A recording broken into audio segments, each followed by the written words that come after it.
Hi friends, welcome to GJ creations simple crafts. இன்றைக்கி இந்த பட்டு சாரீக்கு தான் நம்ம ப்ளவுஸ் டிசைன் பார்க்க போகிறோம். இது வந்து மேக்ஸிமம் பார்த்திங்கன்னா நல்ல மஸ்டர்ட் கலரில் சாரீ, அதோட பல்லு வந்து லைட் பிங்க் ஷேடில் மஸ்டர்ட் கலரில் ஒரு ஃப்ளார் டிசைன் கொடுத்துருக்காங்க. வேறு கலர் காம்பினேஷன் டார்க்காக எதுவும் கிடையாது. ப்ளவுஸும் பார்த்திங்கன்னா இப்படி தான் வந்து அந்த பல்லுவோட கலரில் என்ன இருந்ததோ அந்த கலரில் ப்ளவுஸ் கொடுத்துட்டாங்க. ப்ளவுஸில் உள்ளுக்குள்ளே டாட்ஸ் வந்தது. ஸோ அதை பேஸ் பண்ணி ஃபுல்லாக ஒரு ஸ்டோன் ஒர்க்கு பிளான் பண்ணியிருக்கேன் நான். ஸோ இப்போ இந்த மாதிரியான ஒரு லாங் நெக்லஸ் செயின் போட்டால் எப்படி இருக்குமோ அந்த மாதிரியான ஒரு டிசைனை வந்து நான் ப்ளவுஸில் பேக் நெக்கில் கொண்டு வரதுக்கு பிளான் பண்ணியிருக்கேன். ஸோ அதை வந்து நெக்லஸ் மாதிரி டிசைனுக்காக நான் வந்து இப்போ ஒரு ஃப்ளார் டிசைன், அதில் ஹேங்கிங் செயின் இருக்க மாதிரி டிசைன் போட்டுட்ருக்கேன். பார்த்திங்கன்னா தெரியும். ஸோ இப்போ இந்த நெக்லஸ் மாதிரி இந்த சைட்லேயும் நான் சேம் பேட்டர்ன் கொண்டு வந்தேன். பட் டிசைன் போடும்போது அது கொஞ்சம் டிஃப்ரெண்ட்டாக தெரிஞ்சது. நல்ல பேட்டர்ன் வந்து நான் கொஞ்சம் அதில் மாற்றிருப்பேன். அது நம்ம வந்து டிசைன் பார்க்கும்போது பார்க்கலாம். இப்போ நான் வந்து ரஃப்பாக மிரர் மார்க்கர் வச்சு இது மாதிரியான ஒரு நெக்லஸ் பேட்டர்ன் டிசைன் பண்ணியிருக்கேன். இதுக்கு நான் ஃபுல்லாக யூஸ் பண்ணியிருக்கிறது பார்த்திங்கன்னா ஃபுல்லாகவே வெறும் ஸ்டோன்ஸ் மட்டும்தான். பால் செயின் கூட யூஸ் பண்ணியிருக்கேன். ஸோ பார்த்திங்கன்னா தெரியும். இப்போ இது எப்படி நம்ம டிசைன் பண்ணலாம் அப்படிங்கிறத இந்த வீடியோவில் பார்க்கலாம் வாங்க. இதுக்கு தேவையான மெட்டீரியல்ஸ் அப்படின்னு பார்க்கும்போது மெயினாக இந்த 2 ஸ்டோன்ஸ் தான். பிங்க் கலர்லேயும் கோல்டன் கலர்லேயும். பிங்க் கலர் ஸ்டோன் வந்து நீளமாக இருக்கக்கூடியது, கோல்டன் கலர் வந்து ரவுண்டு ஃப்ளாட் பீடு அந்த இது. ஸோ சென்டரில் வந்து அந்த golden colour flat bead apply பண்ணணும். எப்பயுமே ஸ்டோன்ஸ் ஓட்டும்போது கம்மை வந்து நல்லா நிறையா அப்ளை பண்ணிக்கணும். ஏன்னா அதை வந்து நம்ம திரும்ப ஸ்டிச் பண்ண முடியாது. அதனால் கம்மு நிறையா அப்ளை பண்ணிவிட்டு அதில் நம்ம பேஸ்ட் பண்ணிக்கலாம். இப்போ அந்த சென்டர் ஸ்டோனை சுற்றி நான் ஒயிட் கலர் ஸ்டோன் செயின் ஓட்ட போகிறேன்.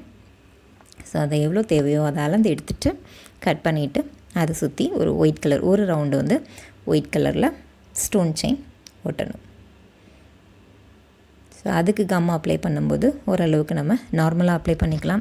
ஏன்னா அதுக்கப்புறமா நம்ம பேஸ்ட் பண்ணி முடித்ததுக்கப்புறம் நல்லா ட்ரை ஆனதுக்கப்புறமா அதை ஒரு ரன்னிங் ஸ்டிச் போட்டு முடிச்சிடலாம். அங்கங்கே ரேண்டமாக ஸ்டிச் பண்ணி செக்யூர் பண்ணிடலாம். இப்போ சென்டர் ஸ்டோன் நம்ம ஒட்டி முடித்தாச்சு. இது ஒரு சின்ன ஃப்ளார் டிசைன் மாதிரி தான் நான் பிளான் பண்ணியிருக்கேன். ஸோ இப்போ இதை சுற்றியும் அந்த பிங்க் கலரில் நீளமாக இருந்தது இல்லையா, அந்த ஸ்டோன் வந்து ஒரு 8 ஸ்டோன் ஒட்டுறதுக்கு நான் பிளான் பண்ணியிருக்கேன். அது மாதிரி தான் நான் ட்ரா பண்ணியிருக்கேன்.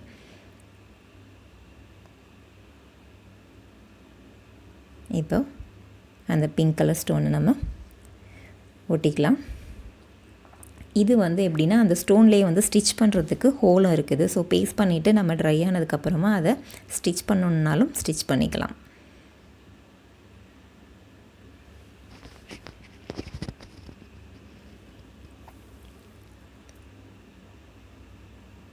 இப்போ இந்த ஸ்டோன்ஸ் ஒட்டினதுக்கப்புறம் இந்த ஸ்டோனை சுற்றியும் நான் வந்து ஒரு லைன் பால் செயின் ஒட்ட போகிறேன். இப்போ இந்த 8 ஸ்டோன் ஒட்டணும்னு சொன்னேன் இல்லையா. ஸோ ஃபஸ்ட்டு 4 சென்டர் பண்ணி ஒட்டிட்டு அதுக்கு இன்பிட்வீனில் இன்னொரு 4 அந்த பிங்க் கலர் ஸ்டோன்ஸை நான் ஒட்டிகிட்ருக்கேன். ஸோ இப்போ டோட்டலாக ஒரு ஃப்ளார் ஷேப்பில் 8 ஸ்டோன் ஒட்டியாச்சு.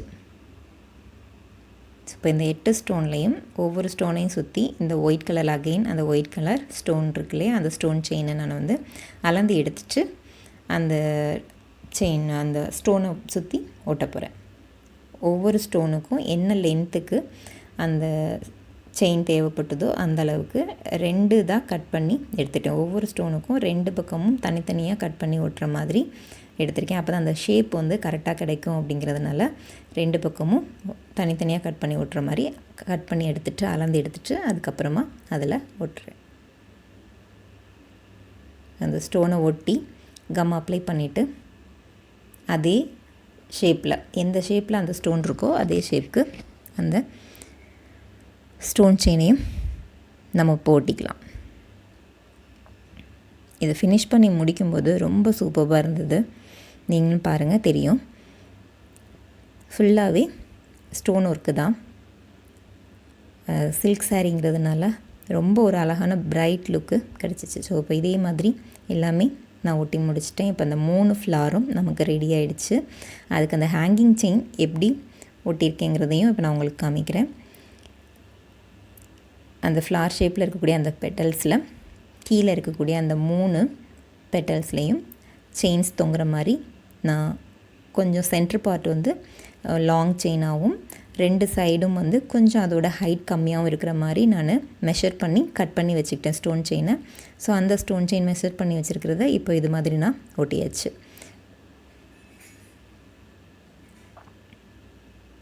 அந்த ஸ்ட்ரைட் லைன் கிடைக்கிறதுக்காக லைட்டாக நான் சிசர்ஸ் வச்சு அட்ஜஸ்ட் பண்ணிக்கிறேன்.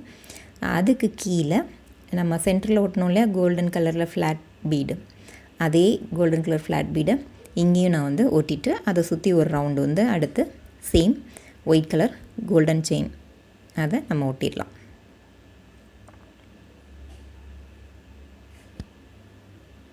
எல்லாமே மெஷர் பண்ணி ஆல்ரெடி நான் வந்து கட் பண்ணி எடுத்து வச்சுட்டேன். எல்லாமே ஒரே சைஸ் அப்படிங்கிறதுனால எல்லாம் ஆல்ரெடி நான் கட் பண்ணி எடுத்து வச்சுட்டு இப்போ ஒட்டிகிட்ருக்கேன். அதை ஒட்டும்போது அந்த செயினை சுற்றி கரெக்டாக கேப் இல்லாமல் அந்த ஸ்டோன் செயின் வர்ற மாதிரி நம்ம ஒட்டிக்கணும். கேப் தெரிஞ்சால் கொஞ்சம் டிஃப்ரெண்ட்டாக இருக்கும். அது மட்டும் கொஞ்சம் கேர்ஃபுல்லாக கரெக்டாக அட்ஜஸ்ட் பண்ணி கேப் இல்லாமல் நம்ம ஒட்டிக்கலாம். ஸோ இதே மாதிரி எல்லாமே ஃபுல்லாக நான் ஃபினிஷ் பண்ணி முடிச்சாச்சு. இப்போது சென்டர் பார்ட்டில் அந்த டாலர் மாதிரி இருக்கக்கூடிய அந்த பார்ட் முடிஞ்சிருச்சு. இப்போ செயினுக்கான பார்ட் நம்ம வந்து பார்க்க போகிறோம்.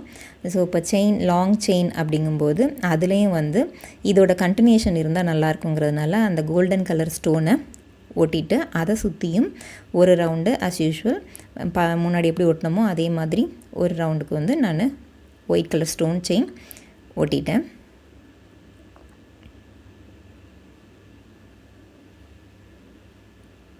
இது மாதிரி நெருக்கமாக இருக்கிற மாதிரி சுற்றி நம்ம அட்ஜஸ்ட் பண்ணிக்கலாம். ஸோ அதுக்கப்புறமா நம்ம வந்து இப்போ அந்த லாங் செயினை கொண்டு போகணும். ஸோ அந்த லாங் செயின் கொண்டு வரது வந்து 2 பார்ட்டாக பிரிச்சுட்டு அதுக்கு இடையில் ஒரு சின்ன சிம்பிளாக டிசைன் வர்ற மாதிரி பிளான் பண்ணியிருக்கேன். அதுவுமே அந்த கோல்டன் கலர் ஃப்ளாட் பீடை வச்சு தான் பிளான் பண்ணியிருக்கேன். ஸோ அந்த 2ஆக பிரித்ததுனால இந்த அளவுக்கு மட்டும் என்ன லென்த் வேணுமோ அந்த அளவுக்கு அளந்து கட் பண்ணி ஒரு லைன் வந்து ஒயிட் கலர் ஸ்டோன் செயின் நான் வந்து ஒட்டியிருக்கேன்.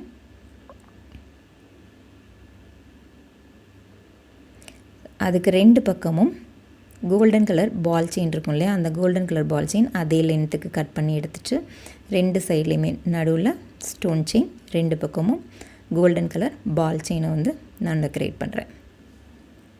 இது பார்க்குறதுக்கு என்ன மாதிரியான ஒரு லுக் கிடைக்கும்னா ஒரு லாங் கோல்டு செயின் கல் வச்சு வர்ற மாதிரி ஒரு லுக் கிடைக்குங்கிறதுனால இந்த மாதிரி வந்து நான் ஒட்டியிருக்கேன்.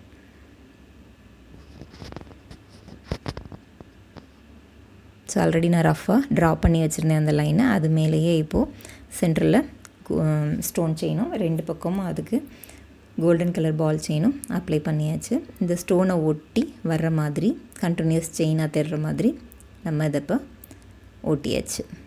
ஸோ அதுக்கடுத்து நடுவில் வந்து ஒரு சின்ன டிசைன், அந்த டிசைனுக்கு அந்த கோல்டன் கலர் ஃப்ளாட் பீடை நடுவில் ஒட்டிட்டு அதை சுற்றி சேம் ஒரு round white colour stone chain இதே மாதிரி 3 ஸ்டோன்ஸ் வந்து ஒட்டியிருக்கும்.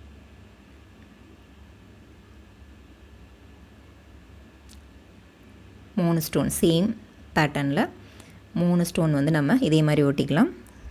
நிறைய கம் அப்ளை பண்ணிவிட்டு அதை சுற்றி அடுத்து ஒரு ஸ்டோன் செயின் நல்லா நெருக்கமாக இருக்கிற மாதிரி பார்த்து அதை வந்து ஒட்டிக்கலாம்.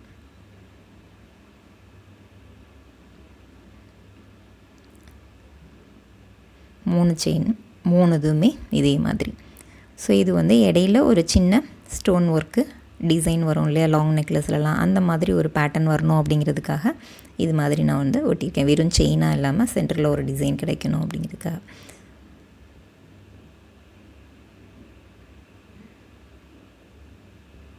ரொம்ப பியூட்டிஃபுல்லாக ஒரு கிராண்ட் லுக்கு வந்து இது கிடச்சிச்சு கம்ப்ளீட் நம்ம ஃபினிஷ் பண்ணும்போது. ஸோ இந்த பேட்டர்ன் இந்த சென்டரில் நான் வந்து ஃப்ளார் டிசைன் ஹேங்கிங் செயினோட கொடுத்துருக்கேன் இல்லையா, அந்த ஒரு ஃப்ளார் வித் ஹேங்கிங் செயின், அந்த 3 ஹேங்கிங் செயினை தான் வந்து கைக்குமே நான் வந்து டிசைனாக பிளான் பண்ணி போட்டிருக்கேன். த சேம் மெத்தட் அந்த இடத்த நம்ம கம்ப்ளீட் பண்ணுறதுக்கு நல்ல நிறைய கம் அப்ளை பண்ணிவிட்டு, ஏன்னா சென்டரில் வந்து ஒரு ஸ்டோன் செயின், 2 பக்கமும் அதுக்கு பார்டராக பால் செயின் ஒட்டணும். ஸோ அந்த அளவுக்கு நல்லா திக்காக கம் அப்ளை பண்ணிவிட்டு அதுக்கு மேலே இதை நம்ம கரெக்டாக பேஸ்ட் பண்ணிக்கலாம்.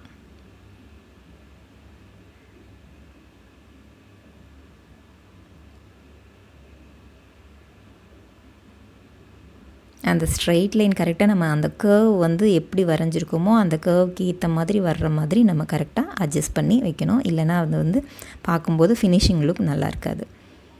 இப்போ 2 பக்கமும் பால் செயின் ஒட்டியாச்சு. அதுக்கு மேலே வந்து அந்த ஒரு கோல்டன் பீடு வச்சு, ஃப்ளாட் பீடு வச்சுட்டு அதே மாதிரி ஒரு ரவுண்டு நம்ம ஸ்டோன் செயின் மேலே ஒட்டிட்டு அந்த நெக் டிசைனை வந்து நான் கம்ப்ளீட் பண்ணேன்.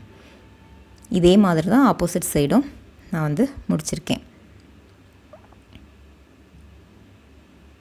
இப்போ பார்த்தீங்கன்னா ஃபுல் கம்ப்ளீட் பேக் நெக் நமக்கு டிசைன் ரெடி ஆகிடுச்சு. கீழே 3 ஃப்ளார் ஹேங்கிங், மேலே வந்து சைடில் செயின், கை பார்த்திங்கன்னா அதே மாதிரி ஒரு ஃப்ளார் 3 ஹேங்கிங் செயின். ஃப்ரண்ட் நெக் இது. ஃப்ரண்ட் நெக்கில் வந்து ஃப்ரண்ட்டில் தெரியக்கூடிய இடத்துக்கு மட்டும் இதே மாதிரி செயின் பேட்டர்னும் அந்த பீட் பேட்டர்னும் ஒட்டி கம்ப்ளீட் பண்ணியிருக்கேன். இப்போ இது எல்லாத்தையுமே வந்து மறக்காமல் காஞ்சதுக்கப்புறமா ஒரு ஸ்டிச் பண்ணிடுங்க. ஏன்னா செயினெல்லாம் வந்து மேபி பிரிஞ்சு வராமல் இருக்கிறதுக்கு அது வந்து செக்யூராக இருக்கும். மறக்காமல் எல்லாமே வந்து ஸ்டிச் பண்ணிடுங்க. அந்த ஸ்டோனும் வந்து ஸ்டிச் பண்ணக்கூடியது தான், முடிஞ்சால் அதுவுமே வந்து நம்ம ஸ்டிச் பண்ணிக்கலாம். இது எனக்கு ரொம்ப பிடிச்சிருந்தது இந்த டிசைன். உங்களுக்கும் பிடிச்சிருக்கும்னு நினைக்கிறேன். பிடிச்சிருந்ததுன்னா லைக் பண்ணுங்கள், ஷேர் பண்ணுங்கள், மறக்காமல் சப்ஸ்கிரைப் பண்ணுங்கள். Thank you friends.